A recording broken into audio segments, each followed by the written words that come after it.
Saludos jóvenes, bienvenidos una vez más al curso de Historia de Panamá. En esta semana estaremos estudiando el Tratado Mayarino-Bitla, la construcción del ferrocarril transcontinental de Panamá e incidente de la Tajada de Sandía. Como siempre, soy su profesor Hidalgo Castro. Los objetivos que tenemos para esta semana son: 1. Identifica las causas y consecuencias del Tratado Mayarino-Bitla para Panamá. 2. Reconoce el papel del ferrocarril transcontinental de Panamá en el desarrollo económico-social del Istmo. Y 3. Analiza el incidente de la Tajada de Sandía como la apertura a la primera intervención militar estadounidense en el Istmo de Panamá. El contenido para alcanzar los objetivos anteriormente mencionados son el Tratado Mayarino-Bitla, el ferrocarril transcontinental de Panamá y el incidente de la Tajada de Sandía. El primer tratado que vamos a estudiar en este módulo es el Tratado Mayarino-Bitla de 1846. Para poder entender por qué se firma dicho acuerdo, es necesario estudiarlo en el marco de los intentos separatistas de 1830, 1831 y 1841. Panamá en el siglo XIX tenía un ferviente deseo por separarse de Colombia, lo que obligó al gobierno colombiano a firmar los tratados Mayarino-Bitla, donde obtenía la seguridad de su soberanía sobre el territorio panameño. También debe quedar bien claro que con dicho tratado inician oficialmente las relaciones de Panamá con los Estados Unidos. Fue firmado entre Nueva Granada, hoy Colombia, y Panamá, y los Estados Unidos de América, el 12 de diciembre de 1846. El ministro estadounidense Benjamin Alden Bitla negoció el pacto con el comisario de Nueva Granada, Manuel María Mayarino. Oficialmente se tituló Tratado de Paz, Amistad, Navegación y Comercio, y estaba destinado a representar un acuerdo de cooperación mutua. El artículo número 35 del Tratado Mayarino-Bitla es el punto más sensitivo de dicho acuerdo, porque impedía de una manera clara y tajante cualquier intento separatista de Panamá de Colombia, porque los Estados Unidos tenían la obligación de garantizar el libre tránsito y la soberanía de Colombia sobre el istmo panameño. ¿Qué ganaba los Estados Unidos? Bueno, los Estados Unidos, en cambio, ganaba el libre tránsito por el istmo de Panamá y solo pagaría los impuestos que normalmente pagaría un neogranadino. Buscamos las implicaciones del Tratado Mayarino-Bitla. La primera de ellas es que otorgó a los Estados Unidos importantes derechos de tránsito sobre el istmo panameño, así como poderes militares para reprimir los conflictos sociales y las luchas por la separación contra Colombia. Bajo el Tratado Mayarino-Bitla, los Estados Unidos intervino militarmente muchas veces en el istmo, generalmente contra civiles, guerrillas campesinas o luchas entre el Partido Liberal y el Partido Conservador. Después del comienzo de la fiebre de oro de California de 1848, los Estados Unidos pasó 5 años construyendo un ferrocarril transísmico de Panamá. Se inicia formalmente las relaciones económicas, sociales y políticas de los Estados Unidos con Colombia y Panamá, y trajo como consecuencia un retardo de la separación del istmo de la Nueva Granada al impedir movimientos de emancipación durante la segunda mitad del siglo XIX. De dar inicio a los hechos que transcurrieron tras la construcción del ferrocarril transcontinental de Panamá, debemos recordar que en el año de 1846 los Estados Unidos y Nueva Granada habían firmado los tratados Mayarino-Bitla y que éste le permitía el libre paso a los norteamericanos por el istmo de Panamá. Conociendo los antecedentes históricos, empecemos a estudiar el ferrocarril de Panamá. Fue el primer ferrocarril transcontinental del mundo. Se extiende unas 48 millas o 77 kilómetros a través del istmo de Panamá desde el Océano Atlántico hasta el Océano Pacífico. El ferrocarril de Panamá fue construido durante el periodo de 1850 y 1855. La infraestructura de este ferrocarril en funcionamiento fue en décadas más tarde de vital importancia para el plan de construcción del Canal de Panamá. La necesidad de un ferrocarril fue inspirada por la fiebre de oro de California. El proyecto, como hemos dicho, inició en 1850 y terminó en 1855, con el primer tránsito de océano-océano, el 28 de enero de 1855. En diciembre de 1848 se otorgó de manera definitiva a la sociedad formada por William Aspinwall, John Stephen, Henry Chauncey, la concepción para construir un ferrocarril a través del Istmo de Panamá, que se denominó la Compañía del Ferrocarril de Panamá. El 15 de abril de 1850, Victoriano de Diego Paredes, secretario de Relaciones Exteriores del gobierno de Nueva Granada, y John Stephen, vicepresidente y apoderado de la Panama Railroad Company, formalizaron en Bogotá la construcción mediante firma del contrato Stephen Paredes.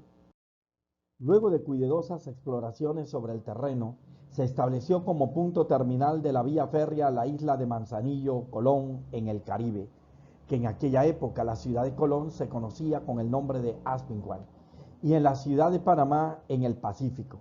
La construcción del ferrocarril de Panamá comenzó un día de mayo de 1850 con un costo estimado de $1.250.000.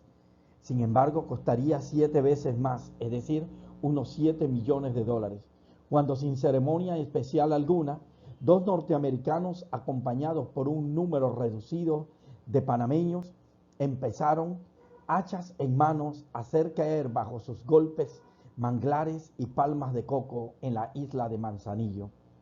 Con relación a la mano de obra en la construcción del ferrocarril transcontinental de Panamá, apenas iniciadas las tareas de desmontes de la obra, se vieron obligados a buscar obreros a Cartagena, de donde consiguieron unos 40 de ellos. A medida que avanzaban los trabajos, hubo necesidad de reclutar también chinos, jamaicanos y estadounidenses. En 1853 hubo un aumento considerable de obreros que vinieron de Europa, especialmente de Irlanda, a los que se agregaron grupos hindúes.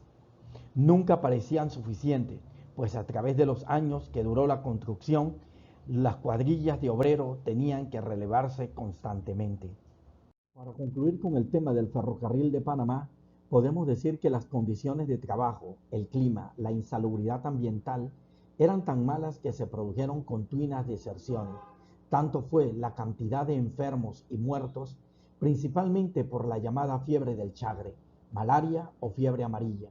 Igual o mayor interés demostró la compañía por la salud de su personal con la construcción de hospitales y contratación de médicos que debían atenderlos.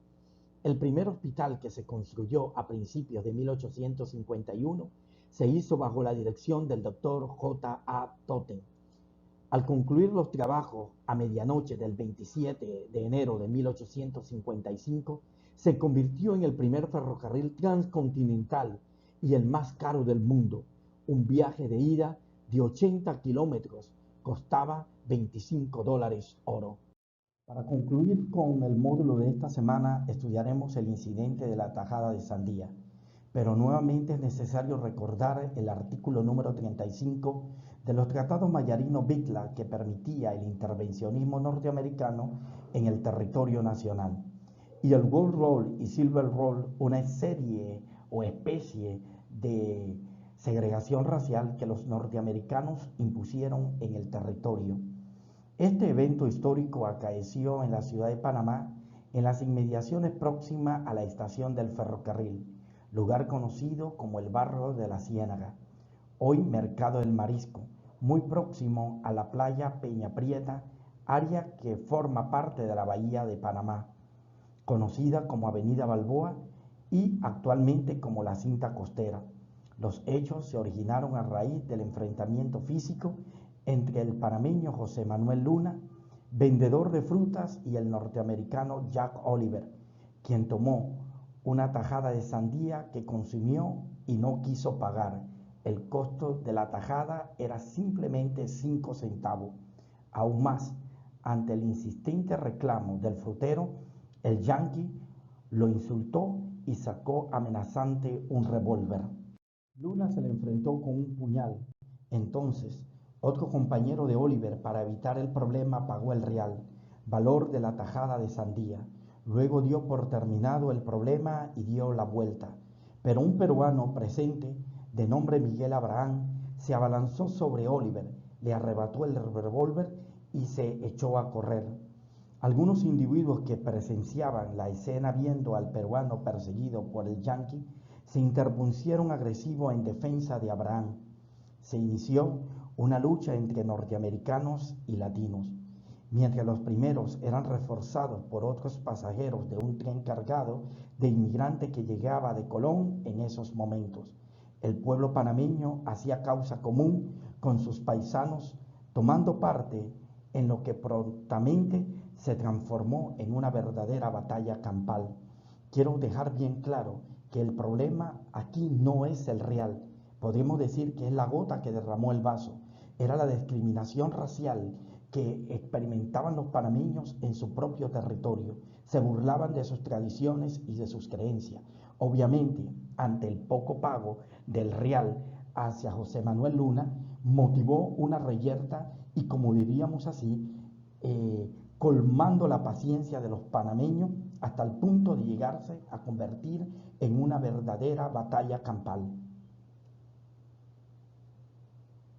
Las autoridades del Estado desgraciadamente hicieron acto de presencia en el lugar de la escena algo tarde. Se suscitó un tiroteo. El sombrero del gobernador Francisco de Fábrega fue atravesado por una bala y uno de sus acompañantes resultó herido. Los norteamericanos recibieron a tiro la policía que iba a restablecer el orden. Entonces ese cuerpo, secundado por el pueblo, asaltó la estación, que era refugio de los yanquis. El edificio fue tomado con cruenta batalla. La mercancía que había depositada en la estación fue saqueada. La violenta reyerta tuvo un saldo de 15 norteamericanos muertos y 16 heridos, 2 panameños muertos, además de 3 heridos, y graves daños al inmueble donde operaba la estación del ferrocarril.